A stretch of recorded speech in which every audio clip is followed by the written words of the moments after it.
All right, welcome to the Tools for the Modern Man podcast. I'm your host, Pete Beskus, and today we're going to talk about your purpose, your why, your mission.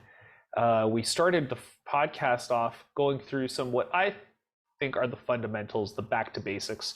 They revolve around your identifying what your core values are. What do you value the most? What's your vision for your life? How do you define it so that you can say, this is what I want? Strengths, we dove into our strengths so that we can identify what we're good at, how can we apply them, how does that show up in our lives. But I really wanted to round this topic out by talking about your purpose, right?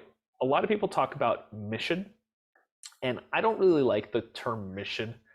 It's never really resonated with me at all. It always sounds like I'm in the military and I got to go on some kind of advanced recon, or alternatively, I have to pack up my bags and go convert a bunch of people to Christianity, in the Latin Americas. And I just don't, it doesn't resonate so much with me. But purpose and why always did. What's my purpose? What am I doing this for? And I think, just like we mentioned with the other stuff, with the core values, with the vision, when we're younger, we're really heavily influenced by the people that are around us, our parents, our aunts and uncles, our friends. And it's really easy for us not to define our purpose, not to even think about it, because that purpose is given to us. It's handed to us on a platter. And unfortunately, what happens is, as we get older, we start to really define our personality and what we want and what we like and what we want to see from ourselves in our future. And that becomes incongruent with what we're being told. It's kind of like that person who wants to be an artist but goes into accounting, and when I think of purpose, I think I bring it back to something like the hero's journey, the idea that you're a hero in your own story, and your purpose is that journey. Why do you go and leave the house in the mornings? Why do you go to work? Why do you work out?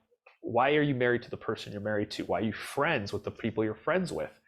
And to understand that purpose is really powerful. Friedrich Nietzsche has this quote that I love, and he says, "He who has a why to live for can bear with almost any how." I'll repeat that again. He who has a why to live for can bear with almost any how. What's your why? Because what I've seen in my life and in my experiences is that anytime I don't crystallize my why or my purpose, that's usually when I go off the rails. I think we've all experienced this feeling in our lives where we question what we're doing.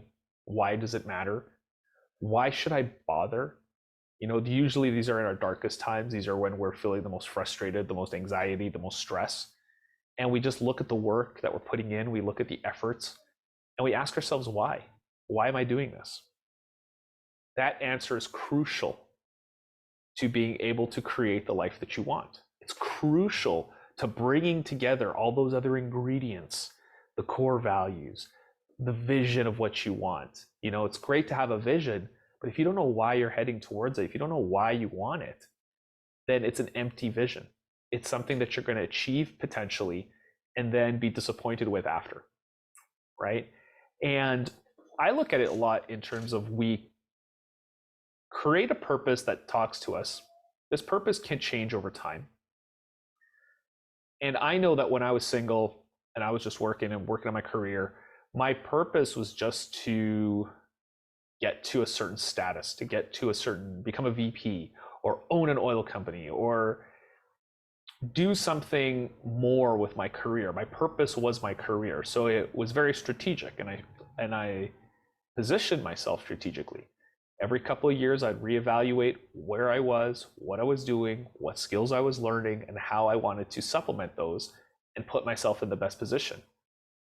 And because I didn't have children, a wife, other relationships really at that time, I could make all those decisions based on my values, what I saw as a vision for my future, and leveraging my strengths.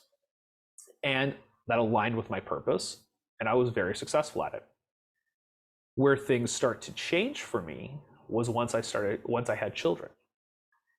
And my why changed.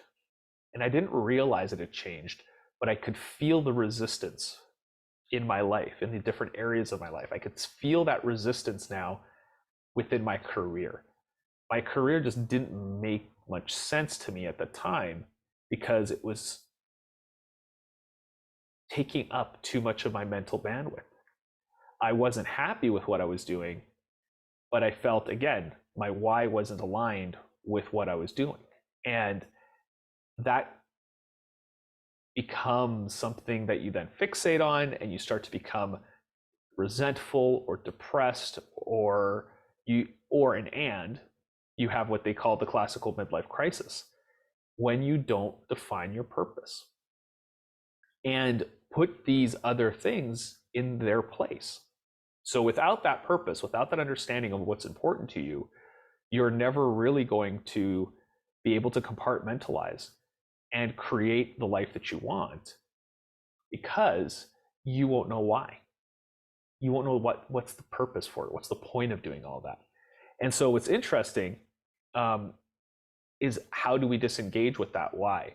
We don't check in with it. One, we have hardly ever defined it. Two, we don't check in with it on a regular basis to see if it still is what we want and if it's still our purpose.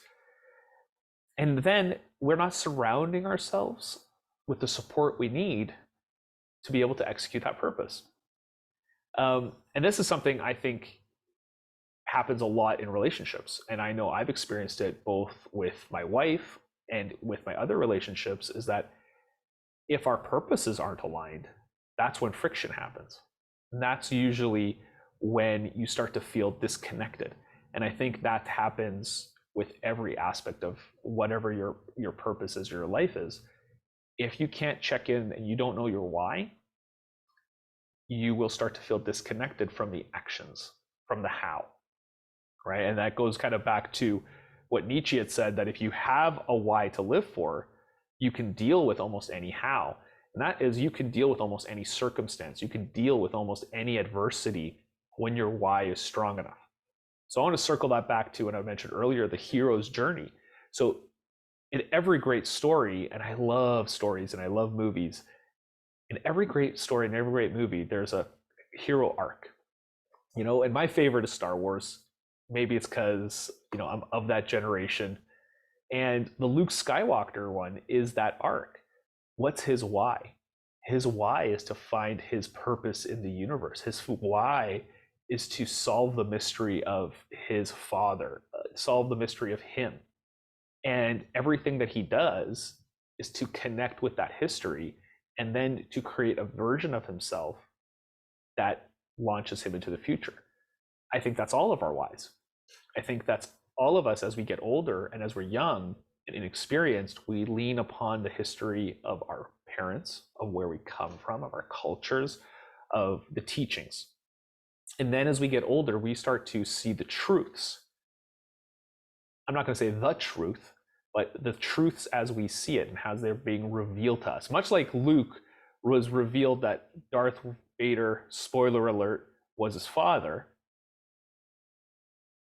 he had to accept that before he could move to his next why, for his next purpose. His why changed from saving the princess to being a hero to then saving his father. And with that why, he was able to look at death in the face. He was able to stay true to his integrity, to his core values. He was able to leverage his strengths, which were his compassion and his love and his care and all of the good qualities that embodied him. And his vision was to reunite his family. So his why, his purpose behind it is what drove him through all those challenges. It drove him through losing a hand. It drove him through the painful realization that the person he had to bring down was his father. And I think that, all of us will have these different tropes as we go along our path for our why. Is this obstacle going to stop me? how can I use this? How can I leverage all of these other tools that I have so that I can accomplish my purpose? And if it's your true why, and if it's your true purpose, you will find a way through it. You'll find a way through that adversity. You will find a way through that discomfort and that growth so that you can achieve it. Almost all of us, like, I think there's a very small percentage of people who can change, who can evolve, and who can do those things without some kind of monumental moment, some pivotal moment. But I think for the rest of us, you need a pivotal moment to challenge your core values, to challenge your purpose, to challenge what you think reality is and what you think your truths are. And at that point, you get to implement your why. You get to really lean into your purpose. And if you don't have one, it's a great time to create one, because this isn't something that you were gifted at birth. This is something that you create and you resonate, that resonates with you, and that you can then apply going forward in life. So it's something I really value. It's something I really think is important, and it helps to bind everything together. So when you're looking back at the previous podcast where we talked about our core values, we talked about our vision, we talked about our strengths. Well, now that you have all these things identified, what do you do with them? You bring them together as your purpose. Why are you on this earth? What is your point? What is the point of it all? Is it to build relationships? Is it to solve world hunger? Is it to make more money? Is it to be wealthy? And what does that mean to you? And you can't ask any of those higher level questions until you know, why are you doing it for? Who are you doing it for? And are you happy with that response? From there, you can build everything else. So with that, I really just wanted to leave you guys with, ask yourself that question. What's my why? What's my purpose? And I look forward to seeing you all next week on Tools for the Modern Man podcast. If you enjoy what you're hearing, please share with a friend, or rate it, or give us a thumbs up, or a 5-star review, or anything that you think would be of value. My favorite is to share. If you want to hear more about how my coaching could help, or if you have any questions around this, defining your purpose, having someone question you on that, definitely reach out, petevasquez.com. And I look forward to the next episode. See you all soon.